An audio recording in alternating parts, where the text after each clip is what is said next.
Clay Moffat. Today I'm answering a question: what about Musk and Twitter? What's the financial aspect of that? What's going to happen with the deal? So go back to the beginning. It started around April the 14th when Elon Musk announced he had made an offer on Twitter. Kind of an interesting little way to do it. He actually used Twitter to make the offer. I made an offer. And if you click on this, it takes you to the actual offer placed or filed with the Securities and Exchange Commission. Not a whole lot of detail in here, kind of a purpose of transaction, purposes. I want to buy the company.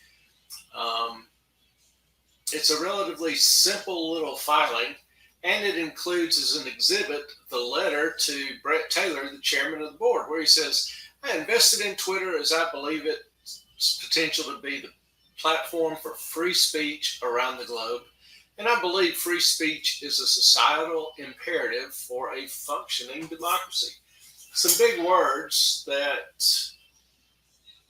in some ways may sum up Musk's motivation for buying Twitter, or it may just be a nice little soundbite.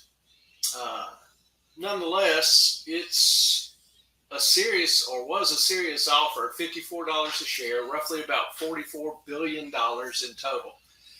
This was a 54% premium over the price of Twitter when Musk started acquiring shares, and about a 38% premium the day before he announced it on Twitter.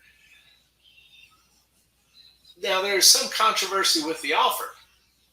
Musk surpassed 5% ownership somewhere around March 14th. And according to regulations, the SEC regulations, 5% owner makes you an insider by definition in the company. So you have to start filing reports on when you acquire shares.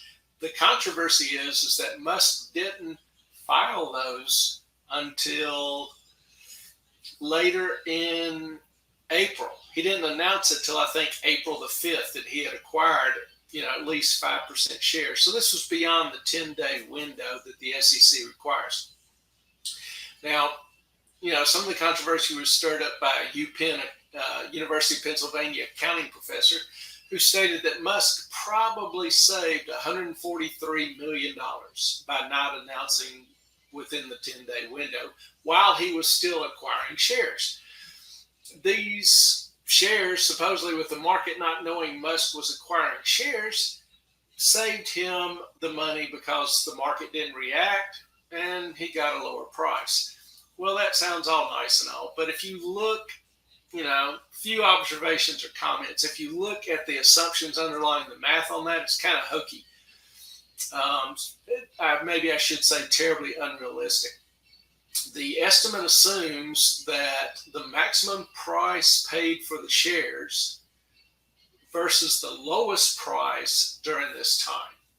Now, if we look at the Twitter stock for the past 6 months, Musk started acquiring shares somewhere in March. So if we assume around the beginning of March, the price was around $43. And he was accumulating all through here. Now, he should have announced on roughly March 17th when the price was $37 a share that he owned 5%. He did not announce till the 5th, at which time the prices actually peaked,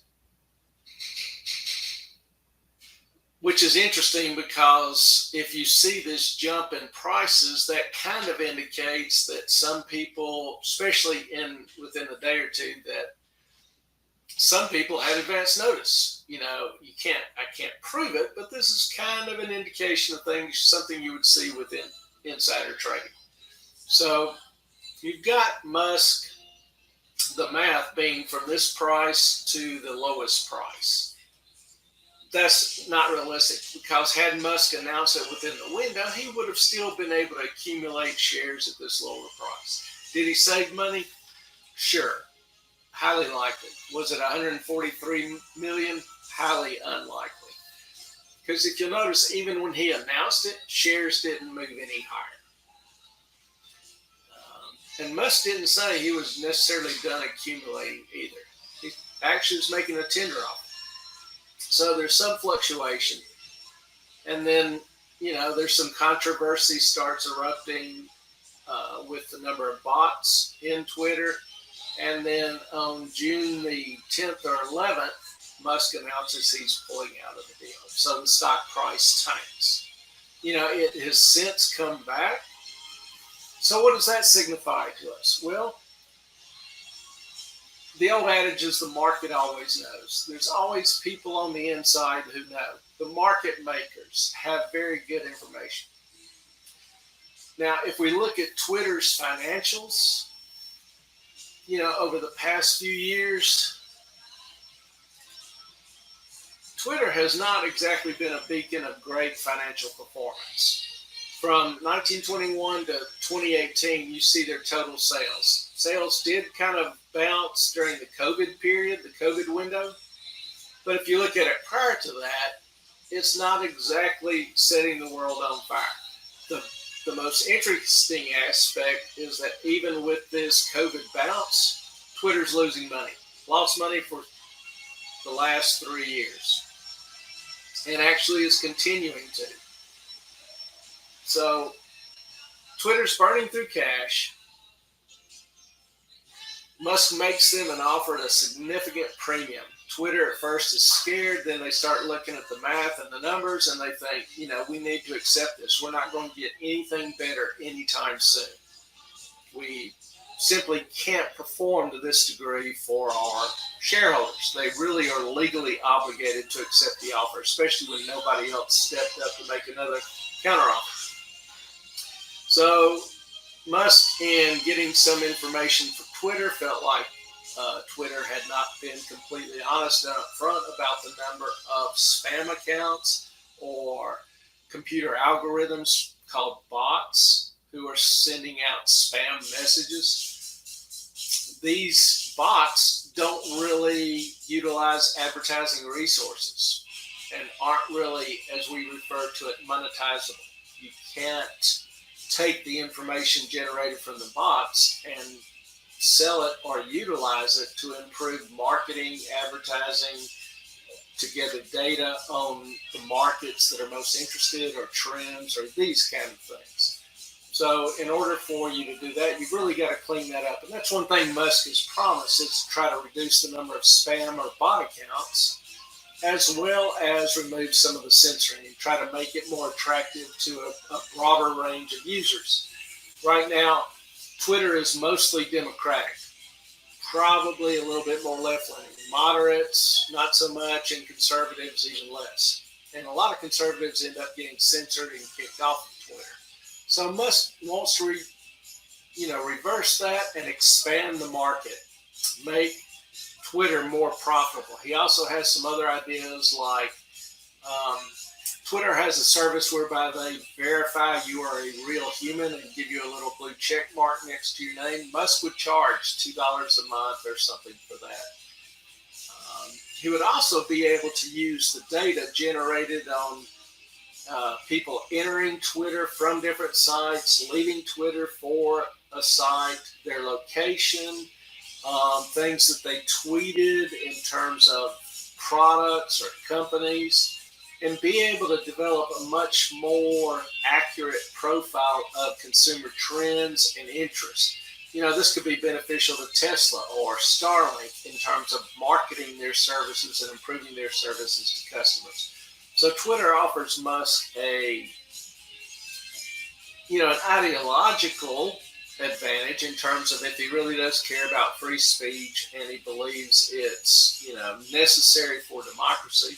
It offers him economic advantage in that he believes he can improve the monetization of the customer base and expand the customer base. And it offers him advantages with Tesla and Starlink in terms of consumer marketing information, possibly accumulating additional data that could sell to third-party users or applications, or even allow applications inside of Twitter to perform different tasks. So, controversy with the offer.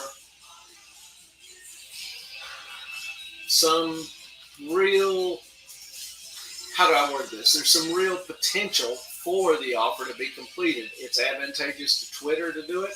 It's advantageous to the stockholders of Twitter anyway, and advantageous to Musk to do it. So this kind of makes me think that the deal's not done. The result, like it or not, Twitter needs Elon. His stock is dead in the water for years without him. Doesn't look like Elon has sold his position yet, and obviously the matter is going to court. It's incorporated under Delaware law. Delaware is the leading state for corporations to file in because the laws are generally favorable to corporations. And so there is some legal discussion about, Twitter ultimately can force Elon to consummate the deal or pay them $1 billion, which is the withdrawal fee in the contract, in the offer that he tendered to them.